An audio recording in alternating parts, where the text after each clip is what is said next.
I mean, that's clearly a foul, which was called. The question is, will they call it unnecessary? Kennedy Carter. There's a lot of other shit going on that players are like, this ain't where I want to be.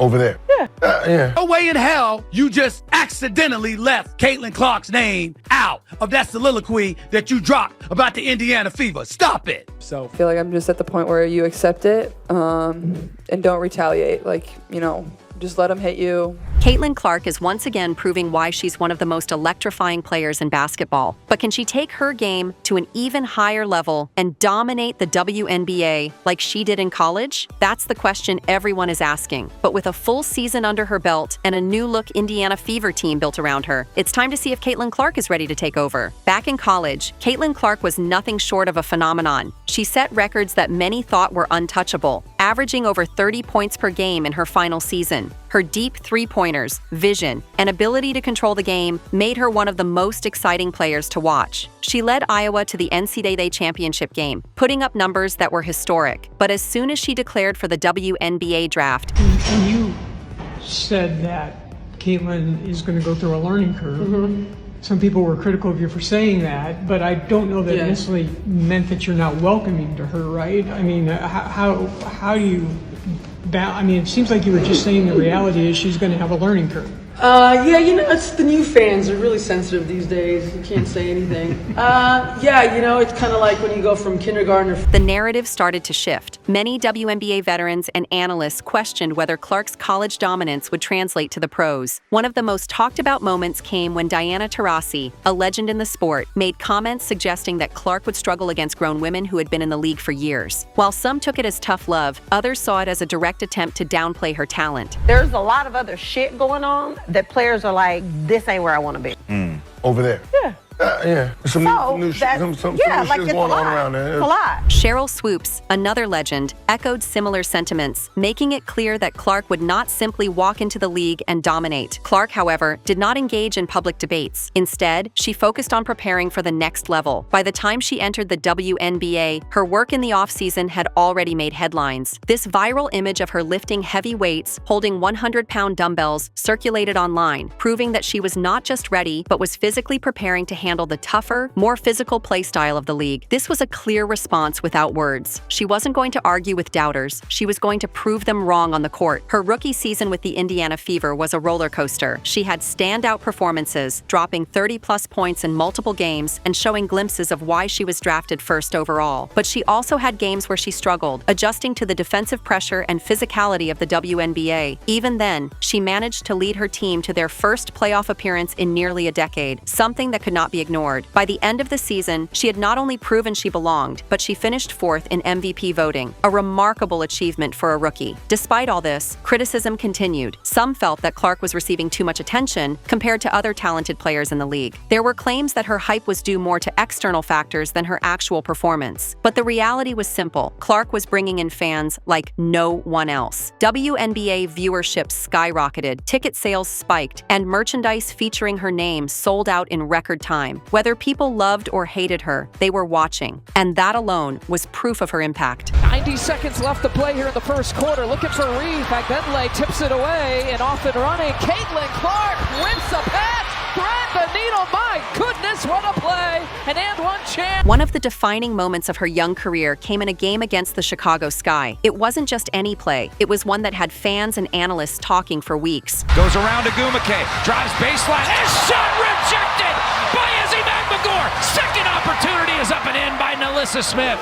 Very entertaining first half about Seattle. Prior to an inbound play, an opponent blindsided Clark with a shoulder check that sent her to the ground. The referees initially ignored it, leading to an uproar from fans who felt it was a deliberate cheap shot. Caitlin Clark, you can have to slap somebody. It's the reason why they keep pushing you and throwing you to the ground. They think you're soft. Until you slap somebody, they're going to be pushing you and throwing you to the ground. Get that fine. The clip spread across social media, with many arguing that it showed a level of hostility toward Clark that went beyond normal competition. What made this moment even more significant was how Clark responded. She didn't retaliate, didn't engage in any drama. She simply got up and kept playing. That moment showed her resilience. It also seemed to serve as a turning point. From that game forward, Clark's intensity increased. She started started playing with even more fire, leading her team with a confidence that was impossible to ignore. Defenders also targeted her aggressively, and the physicality she endured was beyond what any other rookie had to deal with. In fact, 17% of all flagrant fouls in the league were committed against her. Considering there were around 140 players in the league, it was clear that she was getting a disproportionate amount of rough treatment. Now,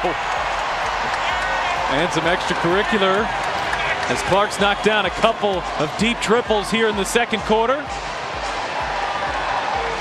The constant contact and aggressive defense took a toll. After a loss to the Seattle Storm, which left the Indiana Fever with a 1-8 record, Caitlin admitted she was feeling the impact of the physical play. She acknowledged the beating she was taking, and it was visible that the frustration was setting in. Then, in the next game, she faced another blatant cheap shot. Kennedy Carter hit her with a hard foul, and what was most surprising wasn't just the foul itself. It was the lack of reaction from her teammates. Sure, Aaliyah Boston helped her up and spoke to the referee, but Carter walked away without any confrontation from the Fever players. Caitlin was alone in that moment, and it showed just how much she had to endure in her rookie season. At that point, she had two choices: accept the punishment and struggle through the season, or prove that she belonged in the league by adapting and improving. She chose the latter. Instead of complaining about the unfair treatment, she hit the gym. Within a month, she put on 8 pounds of muscle, transforming her ability to absorb contact and finish at the rim. Her field goal percentage within 5 feet of the basket jumped from 56% to 71% by July. That added strength made a huge difference, allowing her to play through the physicality instead of being thrown off balance by it. She also proved to be one of the most durable players in the league, logging the second most minutes per game. Her response to adversity was legendary. After the rough 1-8 start, she led the Fever to a 19-12 record the rest of the way, securing their first playoff appearance since 2016. First step to the side over Hemingway, and that's her third already. Martin looking. Here's Clark. She fires and goes! She hit it! For a team that had gone 5-31 just 2 seasons earlier, making the playoffs was a massive achievement. Caitlin averaged 19.2 points and 8.4 assists per game, setting records for rookie points, points by a guard, and single-season assists. Unlike some other stars who had the support of championship-caliber rosters, Caitlin did this while leading a team that was still rebuilding. Her performances earned her the Rookie of the Year award and even Time Magazine's Athlete of the Year title. Obviously, a lot was made of this matchup between yourself and Diana Taurasi. I know she's one of your idols. How big is it for you to get a win here against her today? I'm just happy we won. It was cool to play against her, and obviously a really great game. And like you said, this crowd was absolutely incredible. Caitlin's story mirrors the mentality of the greatest athletes. Her college coach, Jan Jensen, compared her to legends like Kobe Bryant, Michael Jordan, and Diana Taurasi, players who didn't take things personally, but played with an intense drive to win at all costs. Still waiting for a big smile out of you. You're up 2-0. What's the story? Are you not happy, or you're only half happy, or? Still to be happy about. You're up 2-0. Job's not finished. Job finished. Kobe's Mamba mentality was about relentless work ethic and pushing teammates to a higher standard. Caitlin embodies that same mindset. She didn't just want to be good, she wanted to dominate and prove that she was ready to lead a team at the highest level. Okay, well, but good luck in tomorrow's playoff game. And is Caitlin Clark in the room? Sure is. Yeah. Caitlin, it feels like just yesterday when I called your name to the stage as #1 pick in this year's. As her rookie season ended, it became clear that Caitlin wasn't going to slow down. She had transformed her game physically and mentally, and now the Fever front office recognized that they needed to build a team around her that could compete for a championship right away. They didn't want to wait 3 to 5 years. They wanted to win now. The first big move was firing head coach Christy Sides and bringing in Stephanie White, a Coach of the Year winner who had experience leading winning teams. Then, they re-signed Kelsey Mitchell, a key scorer who had been one of the team's bright spots for years. Caitlin and Kelsey had similar scoring numbers in the previous season, and keeping her on the team meant the Fever had 2 elite backcourt threats. I'm happy to be here. I hope that we get some wins in here for you guys, but continue to come out and support, and yeah, go Fever. I'm here. DB is here. I have arrived. Then came free agency, and the Fever went all in. They added DeWanna Bonner, a 2-time WNBA champion and 6-time All-Star who brings experience experience and scoring ability. They also signed Natasha Howard, a defensive anchor who has championship experience and can add toughness in the paint. I didn't come here for the spotlight. I didn't come here to have more eyes. I came here to win.